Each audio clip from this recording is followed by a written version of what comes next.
नमस्कार साथियों, स्वागत है आप सभी का आपकी अपनी पाठशाला पर। मैं हूं अंकित अवस्थी। साथियों, हाल ही के दौर में हमने देश में एक विचार उठता देखा और वो विचार ये था कि हमारे देश में कुछ ही कंपनियां हर सेक्टर के अंदर राज क्यों कर रही हैं। फिर चाहे एविएशन हो, फिर चाहे टेलीकॉम हो, चाहे फूड डिलीवरी हो, तमाम प्रकार के, चाहे ई कॉमर्स हो, कुछ ही कंपनियां और उन्हीं कंपनियों का राज। केवल हम ही परेशान नहीं है। ये जो मार्केट है ना, जिसके अंदर पूंजीवादियों का साम्राज्य बनता है, उस मार्केट में शायद ऐसा ही होता है। आज की कहानी कुछ इसी बात पर केंद्रित है कि किस तरह कोई कंपनी अपने आप को हमेशा के लिए जिंदा रखने के लिए किस हद तक गुजर जाती है। आज की कहानी नेटफ्लिक्स और वार्नर ब्रदर्स की कहानी है। मेरे प्यारे साथियों, आप में से बहुत सारे साथी नेटफ्लिक्स के यूजर हो सकते हैं। उन्होंने अपने मोबाइल में कभी ना कभी नेटफ्लिक्स का यूज किया हो, नहीं किया है तो अवेयर जरूर होंगे। और जो बिल्कुल नहीं जानते उनके लिए मैं फिर भी हल्का सा ब्रीफ में बता सकता हूं कि ये एक ओटीटी प्लेटफॉर्म है जिस पर आप कई फिल्में अलग अलग भाषाओं में, अलग अलग जॉनर में देख सकते हैं। अगर आप इसके बारे में इतिहास जानते हैं तो आज के सेशन में डिटेल में चलेंगे, जहां हम इसका पूरा इतिहास बताएंगे, जो कि अपने आप में केस स्टडी है। लेकिन इसने आज जो कर दिखाया है, जिस हेडलाइंस की वजह से आज हम ये चर्चा कर रहे हैं, वो है दुनिया के सबसे बड़े टीवी प्रोडक्शन हाउस को परचेज करने का, या फिर कहिए फिल्म प्रोडक्शन हाउस को परचेज करने का। एक ओटीटी प्लेटफॉर्म ने, ये बिल्कुल ऐसे समझिए कि हमारे देश में कोई ओटीटी प्लेटफॉर्म या ऑनलाइन चलने वाली कंपनी हो और वो फिल्म निर्माण करने की सबसे बड़ी कंपनी को खरीद ले, उन सबसे बड़े महत्वाकांक्षी लोगों में शामिल हो जाए जो कि बाजार पर एक अधिकार करना चाहते हैं। वैसा ही कुछ नेटफ्लिक्स कर रहा है। नेटफ्लिक्स जिसने अपनी हाल ही में कुछ ताजा वेब सीरीज के चलते दुनिया में एकदम एक तरफा राज कर दिया, जैसे स्क्विड गेम काफी ज्यादा देखी गई वेब सीरीज रही, तमाम प्रकार की वेब सीरीज इसके ऊपर रही, और कोरोना काल में तो लोगों ने भर भर के इसे कंज्यूम किया है। अब नेटफ्लिक्स और वार्नर ब्रोस का मर्जर होने जा रहा है। मर्जर कहिए या फिर ये कहिए कि नेटफ्लिक्स एक्वायर करने जा रही है वार्नर ब्रोस को। अब ये वार्नर ब्रोस क्या है, इसके बारे में चर्चा कर लेते हैं। मर्जर, एक्विजिशन, कंसोलिडेशन, ये सब अलग अलग इकोनॉमिक्स की टर्म्स हैं। फिलहाल के लिए ये इसका एक्विजिशन करने जा रही है। इसकी बिडिंग करना शुरू कर चुकी है, यानी कि इसकी रेट लगा चुकी है कि इतना लेंगे। जैसा ही इन्होंने इसके बारे में बात की, ट्रंप तुरंत कूद पड़े और उन्होंने कहा भाई रुको रुको रुको रुको रुको, नेटफ्लिक्स वालों, अगर तुम वार्नर ब्रोस को खरीदने जा रहे हो तो हमें भी कंसीडर कर लो। हम ध्यान रखेंगे कहीं गलती से तुम बाजार के साथ दिक्कत खड़ी ना कर दो। ऐसा क्यों, आज के सेशन में बताएंगे। क्यों अमेरिकी राष्ट्रपति को इस डील के बीच में आना पड़ा, क्यों उन्हें ऐसा लगा कि भाई हमारा इंटरफेरेंस ले लो, अदरवाइज तुम बाजार को किल कर दोगे। उन्होंने कहा कुड बी ए प्रॉब्लम यदि नेटफ्लिक्स ने वार्नर ब्रोस परचेज कर लिया। सोचो, दोनों अमेरिकी कंपनी है, एक अमेरिकी कंपनी दूसरी अमेरिकी कंपनी को खरीदने जा रही है। $83 बिलियन के अंदर खरीदने की न्यूज चल रही है, कहीं 72 बिलियन, कहीं 83 बिलियन, कि $83 बिलियन के अंदर ये लोग खरीद रहे हैं। उस खरीदने पर भी ट्रंप को आपत्ति है, क्योंकि बीइंग राष्ट्रपति वो कह रहे हैं भैया रुको, तुम्हारा भरोसा नहीं है, तुम बाजार में पता चले कल को मोनोपोली कर दो और फिर सड़कों पे तुम लोगों को उतरवा दो कि भाई साहब हम तो प्रोडक्ट नहीं दिखाएंगे, जाओ राष्ट्रपति के खिलाफ प्रदर्शन करो। ये एक एग्जांपल दे रहा हूं। मतलब बाजार में एक अधिकार से डरने लगे हैं अमेरिकी राष्ट्रपति। फेयर कंपटीशन की बात करने वाले जितने भी कैपिटलिस्टिक कंट्री हैं, जिन्होंने हमेशा ये कहा कि नहीं, जिसके पास सामर्थ्य है उसको मौका मिलना चाहिए, अब वो खुद डरने लगे हैं, क्योंकि बाजार में पूरे पूरे मार्केट में एक कंपनी का अगर एक अधिकार हो जाए तो वो कितनी बड़ी चिंता की बात बन सकती है कि राष्ट्रपति खुद उतर कर आए, कहने लगे इस डील में भाई मैं इंटरफेयर करूंगा, देश के लिए कहीं गड़बड़ ना हो जाए। तो आज के सेशन में हम चर्चा करेंगे नेटफ्लिक्स की कहानी की, वार्नर ब्रोस की कहानी की, क्या मार्केट को चिंताएं हो सकती हैं, सारी डिटेल में चर्चाएं आपके साथ करने वाले हैं। क्योंकि कहीं ना कहीं जो हमने देखा वो यहां पर देखने को मिल सकता है, और इस पर हमने ऑलरेडी अंकित इंस्पायर इंडिया जो हमारी वेबसाइट है उस पर डिटेल में कंटेंट पढ़ने के लिए डाल दिया है। आप चाहें तो उसे वहां से जाकर देख सकते हैं। सबसे पहली चर्चा वार्नर ब्रोस की कर लेते हैं। ये एक फिल्म स्टूडियो कही है जहां पर फिल्में बनती हैं। फिल्में कहां बनती हैं ऐसे समझिएगा कि फिल्मों को बनाने के लिए आप में बहुत सारे लोगों ने फिल्मों का आउटडोर शूट होते हुए सुना होगा, लेकिन आप में से बहुत सारे लोग ये ऑलरेडी जानते हैं कि जो फिल्म के अंदर दिखाए गए दृश्य हैं वो कहीं किसी एक जगह पर फेक तरीके से क्रिएट किए जाते हैं। एनिमेशन होता है, वीएफएक्स होता है, ग्रीन स्टूडियोज होते हैं जहां पर इनको तैयार किया जाता है। तो जितने जबरदस्त जगह पर या जितनी ज्यादा टेक्नोलॉजी स्टूडियोज में यूज होंगी उतना अच्छा प्रोडक्शन होकर आता है। तो अपने आप में समझिए कि एक फैक्ट्री है जहां पर फिल्म बनती है, क्योंकि फिल्म के लिए तमाम प्रकार के सेट होना, उसके लिए तमाम प्रकार की technology, machine, camera and all होना, ऐसा काम होता है। अमेरिका के अंदर 1923 के अंदर ऐसे ही एक स्टूडियो शुरू हुआ जिसका नाम वार्नर ब्रदर्स स्टूडियो है। और आसान कर दूं, जैसे मैं आपको जहां से अपना सेशन कर रहा हूं ये एक स्टूडियो है। इस स्टूडियो में आप मुझे देख और सुन पा रहे हैं। इसको और अच्छे से अगर मैं न्यूज स्टूडियो की बात करूं तो वहां कई कैमरे, लाइट और तमाम तामझाम लगे हुए हैं। फिल्म स्टूडियो में बात कर दो तो वहां पर फिर कोई कुदाने उठाने वाला भी पड़ा हुआ है, वहीं पे दौड़ा रहा है, जंगल में कूदता हुआ दिखा रहा है। यानी कि स्टूडियो से पिक्चर तक के निर्माण होते हैं। तो ऐसा ही स्टूडियो अमेरिका के अंदर बना था, 4 भाइयों ने मिलकर शुरू किया था, इसलिए इसे वार्नर ब्रोस कहा जाता है। इन्होंने द जैज सिंगर नाम से एक फिल्म बनाई थी, जो पहली बोलती हुई आवाज वाली फिल्म अमेरिका के अंदर बनकर आई थी। इसका जो स्टूडियो है बरबैंक के अंदर कैलिफोर्निया में, उसे सबसे बड़ा, सबसे मशहूर फिल्म प्रोडक्शन स्टूडियो के रूप में कंसीडर किया जाता है। और इन्होंने ना केवल फिल्म बल्कि टीवी, एनिमेशन, वीडियो गेम जैसे कई एंटरटेनमेंट कैटेगरीज में काम किया। आप इनके काम को शायद पहचानते हो, जैसे DC comics, Harry Potter, Batman, Superman, Lord of rings, ये तमाम इसी स्टूडियो के द्वारा बनाई गई फिल्में हैं। ये तमाम प्रकार के जो कार्टून नेटवर्क हैं, ये वार्नर ब्रोस के द्वारा, हो सकता है बहुत सी फिल्मों की शुरुआत में आपने ये लोगो घूमता हुआ देखा हो, शायद आपको अब याद आ जाए कि हाँ, ऐसी इस प्रोडक्शन हाउस की कुछ फिल्में आपने हो सकता है देखी हो। ठीक है, ये जो प्रोडक्शन हाउस है, इसी को परचेज करने जा रहा है नेटफ्लिक्स। अब ये नेटफ्लिक्स क्या है, इसकी अपनी एक कहानी है। जैसा कि आप सभी जानते हैं कि ये मोबाइल में डला हुआ एक ओटीटी प्लेटफॉर्म है, जिसको आप सब्सक्रिप्शन बेस पर यूज करते हैं, महीने का सब्सक्रिप्शन पे करते हैं और आप इसकी सर्व सुविधाओं का उपयोग करते हैं। लेकिन ये शुरू कैसे हुआ, इसकी एक बड़ी रोचक कहानी है। बहुत सारे जगह पर लोगों की मोटिवेशनल स्टोरीज में काउंट होती है। जो लोग स्टार्टअप करना चाहते हैं, जो लोग स्टार्टअप की दुनिया में एंट्री करते हैं, उन्हें नेटफ्लिक्स की स्टोरी, नेटफ्लिक्स की कहानी, कि ये कैसे इतना बड़ा बना, वो बहुत मोटिवेट करती है। तो कहानी कैसे शुरू होती है, नेटफ्लिक्स जिसके द्वारा भारत के अंदर भी मतलब 2021 में ये शुरू हुआ है, और मतलब रीड हेस्टिंग्स सीईओ हैं इसके, नेटफ्लिक्स के, जो दुनिया के तमाम देशों में फिलहाल के लिए इसको फैलाने के लिए जाने जाते हैं। तो अब देखिए साहब, शुरू कहां से होता है। 1997 की बात है।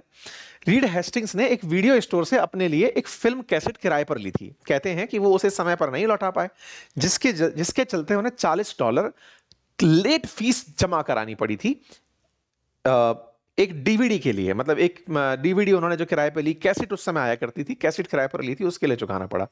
2 आइडियाज उनके दिमाग में एक साथ एंट्री किए कि उन्होंने फिल्म के लिए जो डीवीडी ली उसको किराए में चुकाने के लिए, यानी लेट फीस भरने के लिए उन्हें पैसा देना पड़ा। और जिस दिन वो जिम गए, तो जिम में आपने देखा होगा कि हर महीने का आप सब्सक्रिप्शन चार्ज देते हैं। जिम वालों ने तो पूरी तरह से अपनी मशीनें लगाई हुई हैं, आप जाते हैं, महीने का आप खर्चा देते हैं और जिम करके वापस घर आ जाते हैं। तो जिम का किराया, उनके दिमाग में आने लगा कि यदि इस तरह से मैं अपने यहां पर खूब सारी डीवीडी खरीद लाऊं और उन्हें लोगों को किराए पर देने लगूं, किराए पर तो लोग दे ही रहे हैं, लेकिन उसमें मैं सब्सक्रिप्शन चार्ज दे दूं कि आप मंथली मुझे ₹100 दे दो, आप चाहे जितनी डीवीडी मुझसे मांग लो।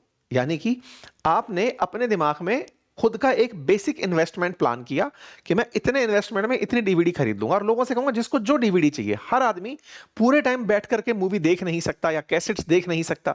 मेरा जो खर्चा है वो कैसेट खरीदने का है, और उनको किराए पर ऐसे नहीं देना कि एक कैसेट इतने किराए की है। उसको कहो प्रति व्यक्ति 1 महीने का इतना रुपया लूंगा, अब तुमको जितनी फिल्में देखनी है देखो, ले जाओ मेरे पास से आकर के, नहीं तो मैं घर पर डिलीवर कर दूंगा। इन्होंने बस यहीं से सब्सक्रिप्शन मॉडल को क्रैक कर लिया, और सब्सक्रिप्शन मॉडल को क्रैक करके इन्होंने डीवीडी को किराए पर देने के लिए अपनी कंपनी नेटफ्लिक्स शुरू कर दी।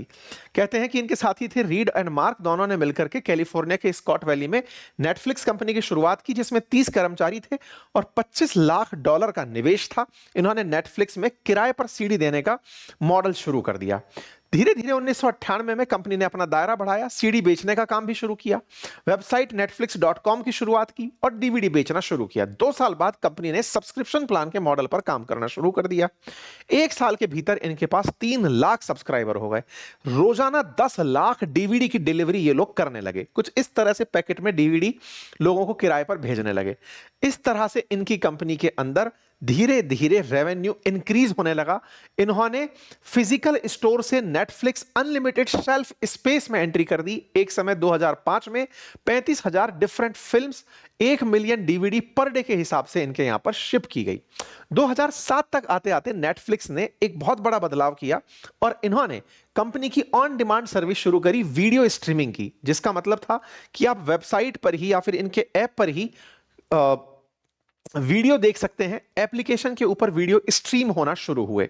धीरे धीरे इन्होंने जब धीरे धीरे मार्केट में जब ये आगे बढ़ने लगे, तो इन्हें रियलाइज होने लगा कि आने वाले समय में हमें चैलेंजेस किस चीज से मिल सकते हैं कि कहीं डीवीडी मार्केट के साथ में खत्म ना हो जाएं, क्योंकि आने वाला समय ऑनलाइन स्ट्रीमिंग की तरफ जा सकता है। तो इन्होंने तेजी से अपनी टेक्नोलॉजी में परिवर्तन किया और जहां एक और ये डीवीडी बाजार में थे, इन्होंने उसी समय पर अपने वॉच नाउ फीचर का, जो इनकी वेबसाइट पर था कि डीवीडी को घर मंगाने से अच्छा है कि आप इंटरनेट पर ही मोबाइल वीडियो देखो, इन्होंने इस कार्यक्रम को 2007 में शुरू किया और यह मॉडल इनका बहुत तेजी से चलने लगा। 2008 तक आते आते डीवीडी के शिपमेंट्स को इन्होंने रिप्लेस किया ऑनलाइन अमेजन वेब सर्विस के साथ मिलकर के, कि आप बजाय डीवीडी देखने के उतने किराए में ऑनलाइन ही आप वीडियो क्यों नहीं देख लेते। जब ऑनलाइन का काम इन्होंने शुरू किया तो पता चलता है कि एक समय पर अमेरिका के अंदर 30% जो पीक आवर्स का ट्रैफिक है इंटरनेट का, वो यूजर्स के द्वारा केवल नेटफ्लिक्स को देखने में यूज किया जा रहा था। इसका मतलब यह हुआ कि इन्होंने ये समझ लिया था कि हम डीवीडी से ऑनलाइन शिफ्ट जो मारे हैं वो बहुत सक्सेसफुल शिफ्ट है। इसी के चलते हुए इन्होंने डीवीडी के कारोबार को अलग कर दिया और उसे क्विकस्टर नाम से एक नई कंपनी में बदल दिया। लेकिन इससे लोग बहुत नाराज हुए, क्योंकि उनके सब्सक्रिप्शन में उनके घर तक डीवीडी पहुंचने का प्रोविजन था। तो उन्होंने इनके 8 लाख सब्सक्राइबर्स ने इन्हें अनफॉलो कर दिया, यानी कि उनका पैसा इनके लिए नुकसानदायक हो गया। इसी को ध्यान में रखते हुए उन्होंने महीने भर के अंदर क्विकस्टर का जो प्लान है वो रद्द किया और वापस से ओरिजिनल पर लौटकर आना शुरू किया।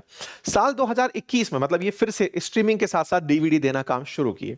साल 2021 में कंपनी ने $29 बिलियन का रेवेन्यू जनरेट किया और इसके 65% सब्सक्राइबर अमेरिका और कनाडा के बाहर के मिलने लगे। मतलब इसने धीरे धीरे अपने मार्केट को ग्रो करना शुरू किया। अब लेकिन दिक्कत यह होने लगी कि जैसे जैसे ये आगे बढ़ रहे थे, इन्हें दिक्कतें आने लगी इनके कॉम्पिटिटिव मार्केट से, क्योंकि बहुत सारे पैसा लगा करके लोग इनके मार्केट में कंपटीशन देने आ गए। जैसे अमेजन प्राइम उतर चुका था, एप्पल टीवी उतर चुका था, वार्नर ब्रदर्स उतर चुके थे, डिज्नी हॉटस्टार, जिसमें से हॉटस्टार यहाँ का है, डिज्नी वहां से उतर चुका था, एचबीओ उतर चुका था। बहुत सारे ऐसे ही प्रोडक्शन हाउस नेटफ्लिक्स मॉडल पर ही उतर करके चीजों को किराए पर देना, ऑनलाइन स्ट्रीमिंग सर्विस देना शुरू कर चुके थे। इन्होंने अब मार्केट को और तेजी से पकड़ने के लिए खुद से फिल्में बनाना शुरू किया। साल आया जब इन्होंने 2011 से 13 में खुद का ओरिजिनल प्रोडक्ट बनाना शुरू किया, जो किसी और जगह हो ही नहीं सकता, और हाउस ऑफ कार्ड्स नाम से इन्होंने एक वेब सीरीज बनाई जिसके अंदर डेटा ड्रिवन क्रिएटिविटी इस्तेमाल की गई। इन्होंने एक बहुत ही प्रसिद्ध फिल्म जो है, फिल्म के निर्माता हैं, उनको पकड़ा। इन्होंने मतलब बहुत सारे ऐसे चीजों को मिक्स करके एक वेब सीरीज बनाई कि ये फेल हो ही नहीं सकती, लोग इसे देखने आएंगे ही आएंगे। लोगों का टेस्ट पता था, लोगों का रुझान पता था, और उसको ध्यान में रखते हुए इन्होंने एक वेब सीरीज बनाई जिसका नाम हाउस ऑफ कार्ड्स था।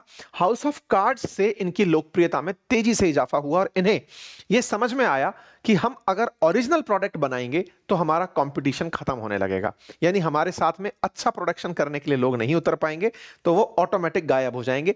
किराए पर देना सबके लिए काम हो सकता है, लेकिन खुद का प्रोडक्ट अगर बहुत बड़े लेवल पर बना दिया तो मतलब नेक्स्ट लेवल हो जाएगा। और इस काम को करते करते इन्होंने एक ही बार में सारे सारे एपिसोड डाल करके बिंज वॉचिंग की एक कल्पना साकार कर दी कि लोग एक ही बार में सारे एपिसोड देख डाल रहे हैं। बस फिर क्या था, फिर इन्होंने धड़ाधड़ अपना कंटेंट, ओरिजिनल कंटेंट डालना शुरू किया। हालत यह हो गई कि इन्होंने 2018 में 112 एमी नॉमिनेशन प्राप्त किए, यानी कि जो फिल्म प्रोड्यूसर हाउसेस थे, फिल्म निर्माता हाउसेस थे, उनको पछाड़कर नेटफ्लिक्स की अपनी खुद की वेब सीरीज, खुद की फिल्में अवार्ड्स ले जाना शुरू हुई। इन्होंने इस लेवल का काम किया क्योंकि इन्हें बाजार में और भी कई तरह के प्रोडक्ट से कंपटीशन मिल रहा था, तो इन्होंने उनसे निपटने के लिए नेटफ्लिक्स गेम्स, लाइव इवेंट्स, तमाम प्रकार के एक्सपीरियंसेस हाउस वो खोले और अनुभव से ये पाया कि एक व्यक्ति दिन में 6 दिन में एक फिल्म निपटा सकता है।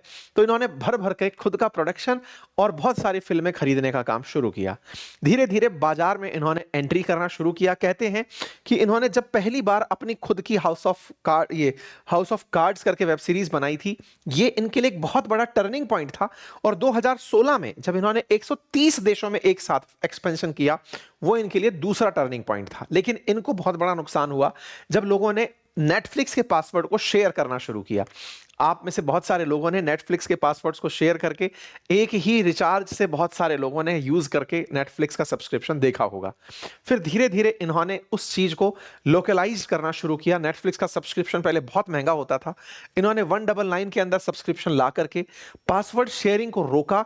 ये इनके लिए एक बहुत बड़ी उपलब्धि थी। कहते हैं कि पासवर्ड जो शेयर होना शुरू हुआ था, इससे इनके बिजनेस पर बहुत बड़ा नुकसान पड़ा, क्योंकि 130 देशों में फैल तो गए, लेकिन हर देश उस अमीरी के साथ नहीं था कि मैं अपना इंडिविजुअल सब्सक्रिप्शन लगूंगा, कि मैं शेयर नहीं करूंगा ओटीपी। लोगों ने खूब सारे पासवर्ड शेयर कर करके नेटफ्लिक्स को यूज किया।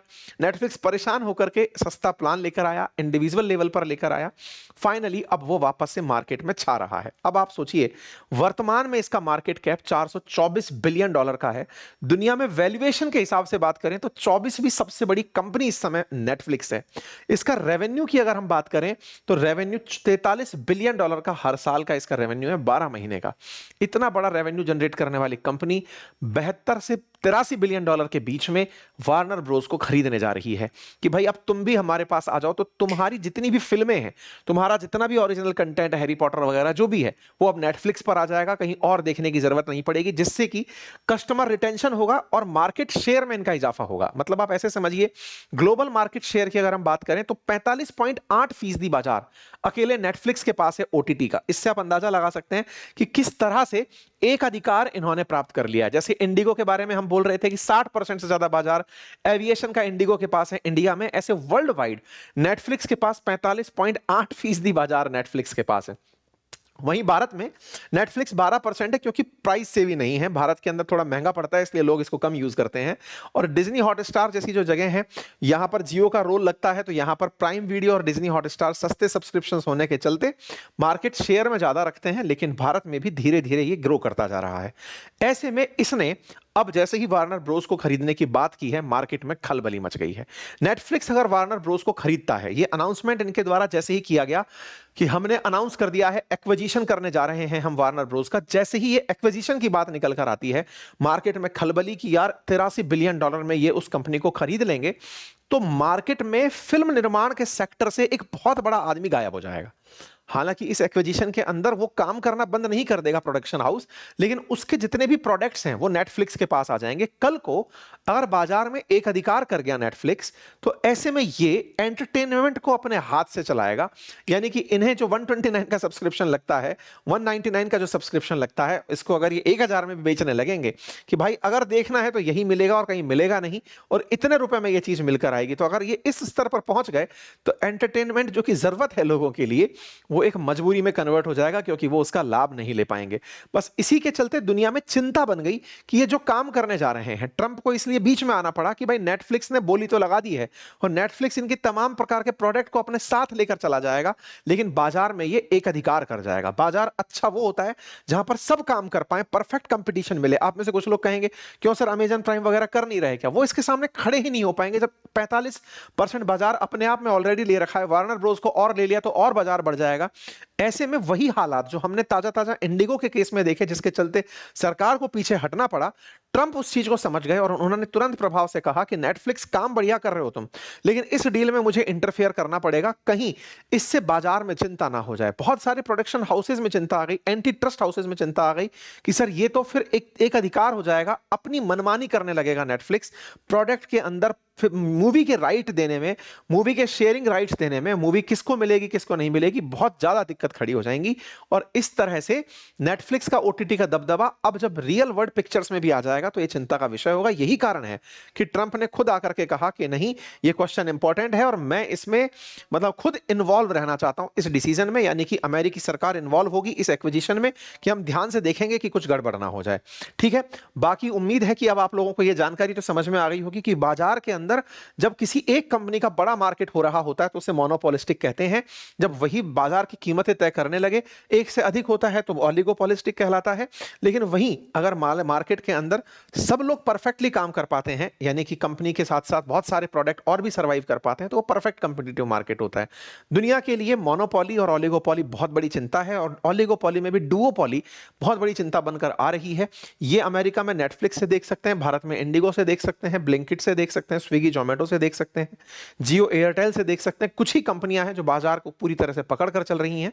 सरकारों को इनसे बचने की आवश्यकता है, क्योंकि ये अर्थव्यवस्था के लिए उचित नहीं है। उम्मीद है कि आपको ये जानकारी पसंद आई हो। साथियों से इसे अवश्य साझा करें। चैनल पर नए हैं तो सब्सक्राइब कर लें। और हाँ, अगर आप अर्थव्यवस्था को डिटेल में पढ़ना समझना चाहते हैं तो मेरा कोर्स अपनी पाठशाला पर उपलब्ध है, हिस्ट्री ज्योग्राफी पॉलिट इकोनॉमी का।